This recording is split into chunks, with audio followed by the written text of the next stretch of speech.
Pagi semuanya. Oke, hari ini kita akan masuk ke pembelajaran sanitasi, hygiene, dan keselamatan kerja. Kalau di minggu kemarin, kita sudah membahas mengenai sanitasi, hygiene, dan keselamatan kerja secara umum. Maka hari ini, kita akan fokus untuk membahas personal hygiene. Baik, yang pertama,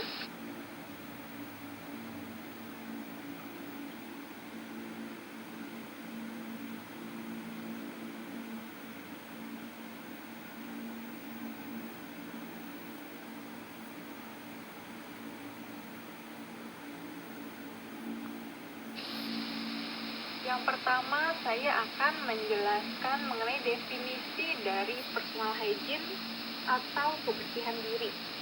Jadi, personal hygiene itu adalah upaya seseorang dalam memelihara kebersihan dan kesehatan dirinya untuk memperoleh kesehatan fisik. Dan tujuan dari personal hygiene adalah untuk memelihara kebersihan diri, menciptakan keindahan, serta meningkatkan derajat individu, sehingga dapat mencegah timbulnya penyakit pada diri sendiri maupun orang lain. Jadi personal hygiene ini lebih memfokuskan kepada kebersihan diri masing-masing ya, jadi kebersihan diri kalian sendiri, seperti itu.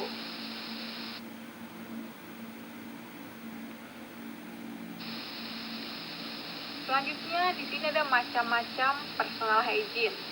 Jadi kalau menurut Departemen Kesehatan RI tahun 1987, personal hygiene merupakan salah satu tindakan keperawatan dasar yang rutin dilakukan oleh perawat setiap hari di rumah sakit. Apa aja sih tindakan tersebut? Oke.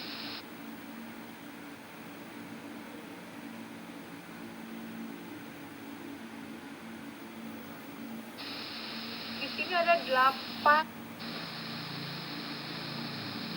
Selanjutnya, faktor-faktor yang mempengaruhi personal hygiene. Jadi di sini ada beberapa macam faktor yang mempengaruhi personal hygiene dari masing-masing individu. Untuk yang pertama, budaya. Kenapa sih budaya itu bisa menjadi faktor yang mempengaruhi personal hygiene? Karena banyak nih yang bilang, mungkin kalian juga pernah mengalami ya, kalau kalian lagi sakit, terus ada yang ngasih tahu, nggak boleh mandi kalau lagi sakit, nanti malah makin parah sakitnya. Itu mitos yang berkembang zaman dulu. Tapi coba deh kita bayangin, kalau kita sakit sampai berhari-hari, berminggu-minggu, dan selama itu pula kita nggak mandi, coba deh bayangin, udah banyak banget nggak tuh kuman yang nempel di badan kita. Akhirnya kita juga malah ngerasa nggak seger, dan pasti ada aja tuh penyakit-penyakit yang datang lagi karena kitanya pun tidak bersih. Kemudian yang kedua, status sosial ekonomi pun mempengaruhi personal hygiene. Kenapa? Karena untuk melakukan personal hygiene yang baik, itu dibutuhkan sarana dan prasarana yang memadai. Contohnya seperti kamar mandi dan perlengkapan mandi yang cukup. Sedangkan kalau misalkan kalian membutuhkan perlengkapan mandi yang cukup, itu harus mengeluarkan biaya. Biayanya itu untuk dibelikan sabun, sikat gigi, sampo, belum lagi ada yang menggunakan conditioner atau ada yang luluran. Itu kan pasti semakin banyak perlengkapan mandi yang kalian beli, semakin banyak juga biaya yang harus dikeluarkan. Sedangkan kalau mohon maaf ya, status sosial ekonominya sangat rendah, sudah untung bisa membeli sabun dan sikat gigi ataupun pasta giginya. Itu Itulah kenapa status sosial juga sangat mempengaruhi personal hygiene.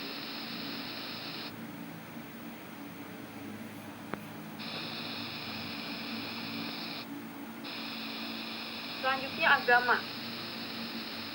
Kenapa agama? Ya, karena agama juga berpengaruh nih pada keyakinan individu dalam melaksanakan kegiatan sehari-hari. Contohnya, ada satu agama yang diperintahkan untuk selalu menjaga kebersihan, karena kebersihan itu adalah sebagian dari iman. Mungkin semua agama juga menerapkan hal ini ya, gitu. Kalau kebersihan itu adalah sebagian dari iman. Jadi hal ini juga akan mendorong individu untuk mengingat pentingnya kebersihan diri bagi kelangsungan hidup. Selanjutnya, ada tingkat pengetahuan atau perkembangan individu. Jadi kedewasaan seseorang itu akan memberi pengaruh tertentu pada kualitas diri orang tersebut. Salah satunya adalah pengetahuan yang lebih baik. Pengetahuan yang dimiliki oleh seseorang itu penting dalam meningkatkan status kesehatan individu. Contohnya misalkan, seseorang berpikir nih, agar terhindar dari penyakit kulit, maka harus rajin mandi setidaknya sehari 2 kali, pagi dan sore. Apalagi sekarang, kalau kita lihat kondisinya virus corona itu menyebar di mana-mana. Semakin tinggi tingkat pengetahuan kita tentang virus tersebut, pasti kita akan merasa, wah kita harus selalu bersih nih. Yang dari luar rumah tadinya nggak pernah cuci tangan, ini setiap dari luar rumah pas masuk rumah langsung cuci tangan, langsung ganti baju, langsung mandi, kayak gitu.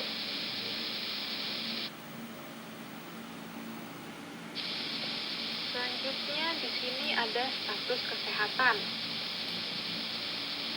Kondisi sakit atau cedera akan menghambat kemampuan pada tingkat kesehatan individu, sehingga individu makin lemah yang pada akhirnya akan jatuh sakit.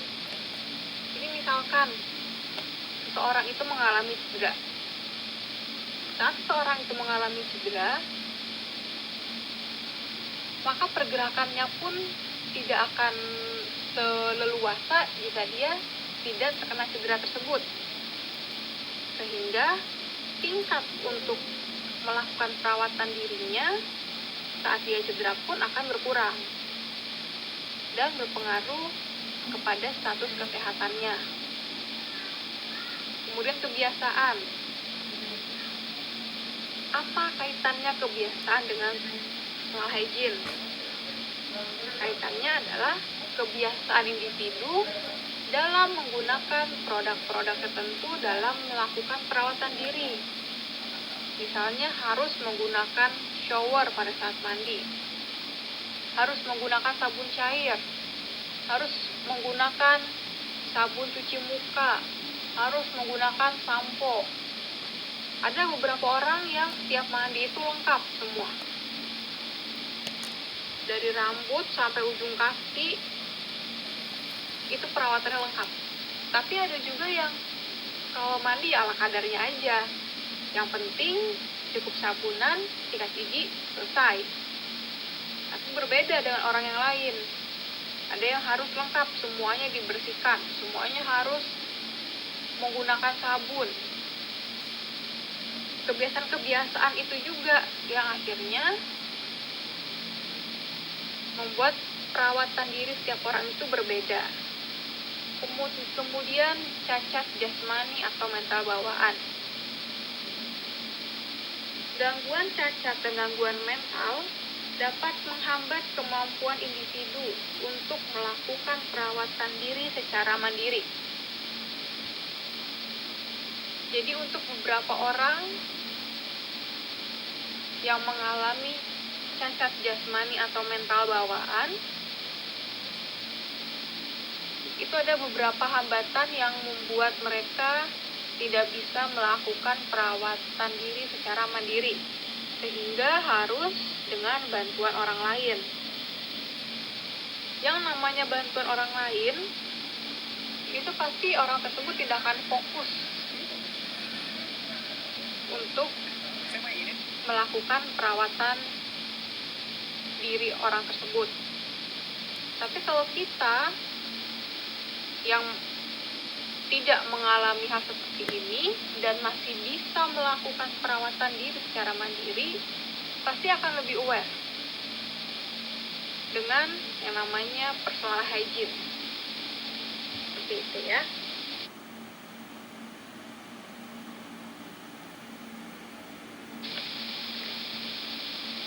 Oke, selanjutnya prinsip dari personal hygiene.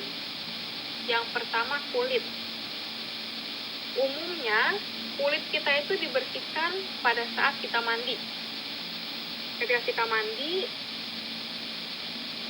sebaiknya menggunakan sejenis sabun yang banyak mengandung lemak nabati karena dapat mencegah hilangnya kelembapan dan menghaluskan kulit. Tapi untuk sekarang sudah banyak ya sabun-sabun yang mengandung bahan-bahan yang bagus juga untuk kulit kita. Jadi kalau kita menggunakan sabun tersebut, kulit kita bisa jadi halus, jadi lembut, atau bahkan sampai jadi glowing. Jadi kalian harus memperhatikan kandungan-kandungan apa aja sih yang ada di dalam sabun tersebut. Kemudian bagaimana cara perawatan kulit? Cara perawatannya adalah biasakan untuk mandi minimal 2 kali sehari atau setelah beraktivitas. Terutama jika kita melakukan aktivitas di luar ruangan, keringetan, panas, kena matahari, atau kita kena hujan, itu kita harus langsung mandi. Kemudian gunakan sabun yang tidak bersifat iritatif. Selanjutnya, bersihkan dengan sabun seluruh tubuh, terutama lipatan area kulit, seperti sela-sela jari, belakang telinga, ataupun daerah lipatan lainnya yang memang jarang kalian perhatikan. Dan jangan gunakan sabun mandi untuk wajah, karena kan muka kita itu lebih sensitif ya kulitnya dibanding dengan badan kita. Sedangkan kandungan yang ada di dalam sabun mandi dan sabun muka itu berbeda. Sehingga sabun untuk badan tidak cocok jika kita gunakan untuk area wajah. Kemudian segera keringkan tubuh dengan handuk yang lembut dari mulai wajah, tangan, badan, hingga kaki. Dan ada beberapa hal juga nih yang membahayakan kulit, yaitu seperti sinar matahari, rokok, alkohol, dan kondisi stres. Untuk beberapa dari kalian, mungkin ada nih untuk menghindari matahari, pasti ada yang menggunakan lotion atau menggunakan sunscreen. Itu pasti ya, banyak yang menggunakan perawatan seperti itu.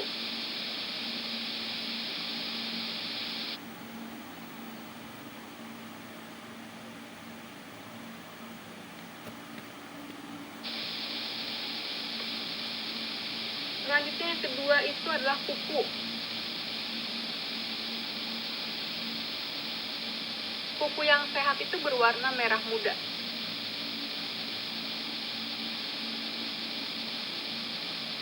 Dan berikut juga ada cara untuk merawat kuku, yaitu kuku jari dipotong dengan bentuk oval atau mengikuti bentuk jari. Karena kalau kita motongnya rata, biasanya yang di ujung-ujungnya itu suka tajam ya, nanti menusuk ke kulit kalian. Yang kedua, jangan memotong kuku terlalu pendek, karena jika terlalu pendek juga bisa melukai. Nanti jadinya sakit, terus berdarah. Selanjutnya, jangan membersihkan kotoran di balik kuku dengan benda tajam. Kalau kalian ngeliat nih, kuku kalian kotor, terus pengen kalian bersihin, nggak bisa. Akhirnya kalian mengambil benda-benda tajam buat membersihkan kuku. Itu jangan dilakukan ya, karena kan kita nggak tahu ya, kadang benda itu entah kotor atau bekas apa kita nggak tahu, terus tajam juga. Waktu kita bersihin kuku, taunya kena kuku bagian dalam kita, akhirnya terluka. Kemudian potong kuku sesuai kebutuhan. Kalau dirasa kuku kalian sudah panjang atau sudah kotor, silahkan dibersihkan. Dan khusus jari kaki, karena untuk jari kaki ini kukunya itu lebih keras dibandingkan dengan kuku yang berada di tangan. Jadi caranya adalah kalian potong kuku kaki kalian setelah mandi atau direndam dengan air hangat terlebih dahulu. Jadi kukunya sudah agak lunak dan gampang untuk dipotong. Yang terakhir, jangan menggigiti kuku. Karena kalau kuku kita, ada kemungkinan nih, kalau kuku kita kotor, kita gigitin, kumannya bisa masuk ke mulut. Atau kalau kita gigitin kukunya juga, nanti jadi rusak kukunya. Kalau kalian sebagai orang yang bekerja di hotel, kuku itu kan juga terlihat oleh tamu ya. Kalau kuku kalian kotor, hitam, terus rusak karena digigitin, tamu juga nanti akan mikir, ih kok ini karyawan di hotel A kukunya jelek banget ya, kukunya kotor deh, kayak nggak pernah dirawat. Itu akhirnya karena satu orang cuma karena masalah kuku bisa kena ke semuanya, kayak gitu.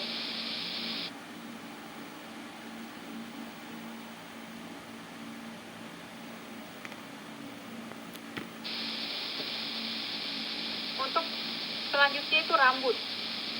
Rambut yang sehat akan terlihat mengkilap, tidak berminyak, serta tidak kering atau tidak mudah patah. Banyak sekarang perawatan-perawatan yang bisa kalian lakukan untuk memiliki rambut yang sehat. Untuk cara perawatan yang paling sederhana adalah cuci rambut sesuai kebutuhan. Jadi jangan juga kalian keramas, wah setiap mandi, tiap hari kalian keramas, itu juga kan buat rambut kering.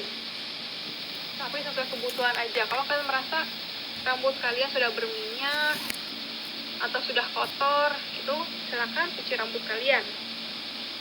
Kemudian potong rambut agar terlihat rapi. Yang namanya orang hotel itu pasti akan selalu terlihat rapi.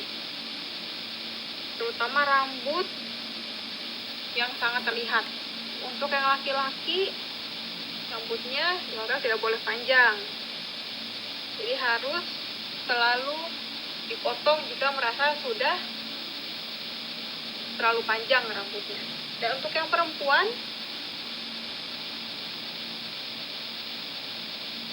jika rambutnya panjang, bisa dikuncir ataupun dicepol sesuai dengan peraturan yang ada di hotel. Dan gunakan sisir biar rambutnya nggak berantakan dan tidak kusut. Dan terakhir, pijat kulit kepala pada saat mencuci rambut. Jadi semua kotorannya itu ikut keangkat, tapi untuk memijat kulit kepala jangan terlalu keras.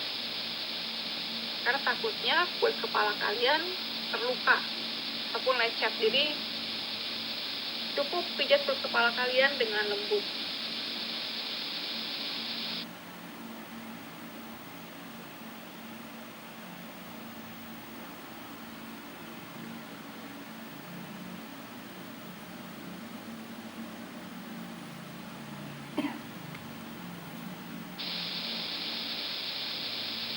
Selanjutnya gigi dan mulut. Mulut merupakan rongga yang tidak pernah bersih dan penuh dengan bakteri, sehingga harus selalu dibersihkan.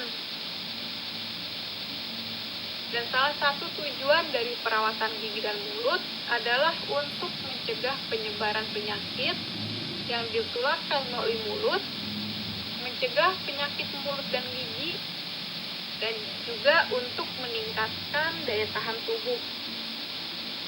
Karena mulut kita ini penuh dengan bakteri, maka banyak penyakit juga yang bisa ditimbulkan karena bakteri tersebut. Dan sehingga kita harus selalu menjaga dan memperhatikan kebersihan dan kesehatan gigi dan mulut. Untuk merawat gigi dan mulut ada beberapa caranya, yaitu tidak makan yang terlalu manis dan asam.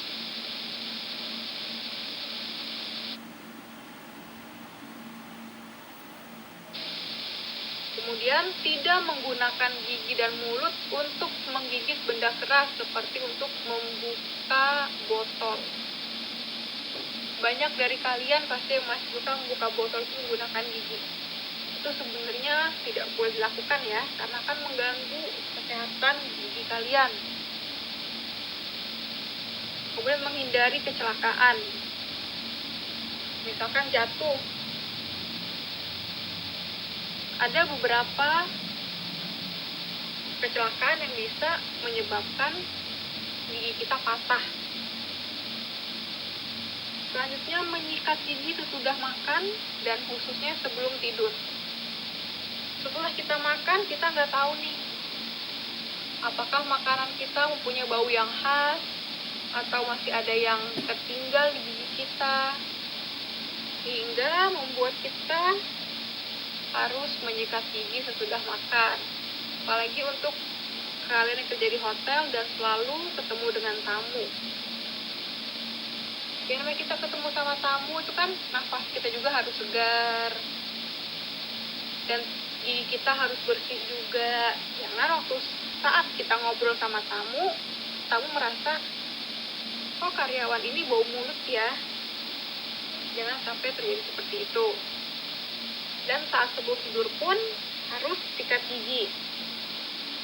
Selanjutnya, memakai sikat gigi yang memiliki bulu halus, banyak dan kecil, sehingga dapat menjangkau bagian dalam gigi.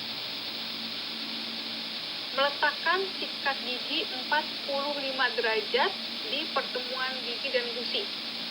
Kemudian sikat menghadap ke arah yang sama dengan gusi.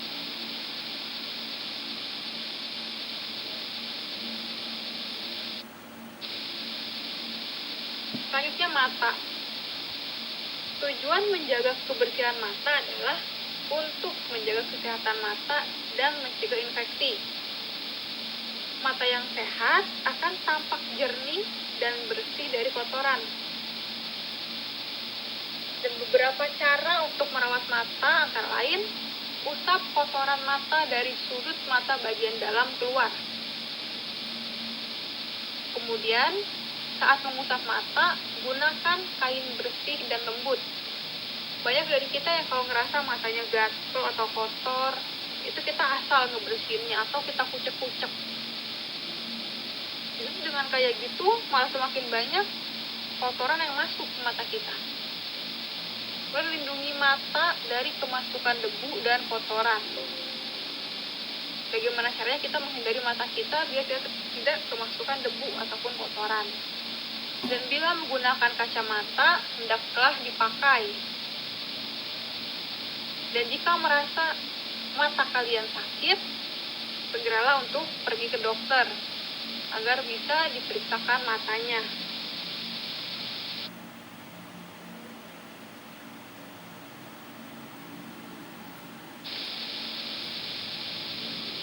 Kemudian hidung. Cara merawat kebersihan hidung adalah jaga lubang hidung dari kemasukan air atau benda kecil. Jangan biarkan benda kecil masuk ke dalam hidung. karena nantinya akan terhisap dan menyumbat pernapasan. Dan sewaktu mengeluarkan debu dari lubang hidung, hembuskan secara perlahan. Jangan kalian paksa untuk memasukkan jari kalian, karena bisa saja malah akan mendorong debu atau kotoran tersebut jadi makin dalam.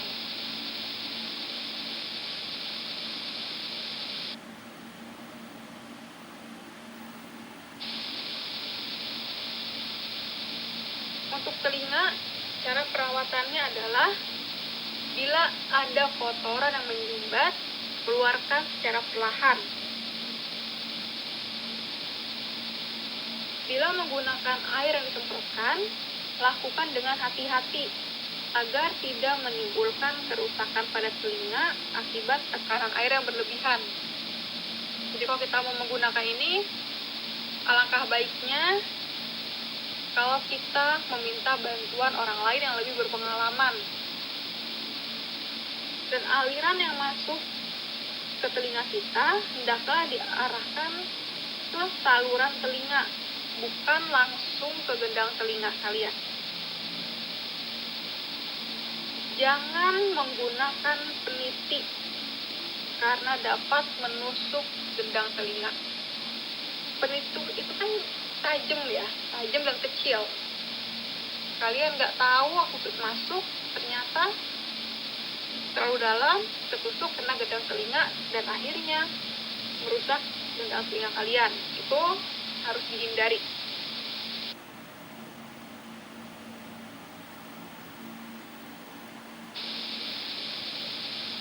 Yang selanjutnya adalah perineum.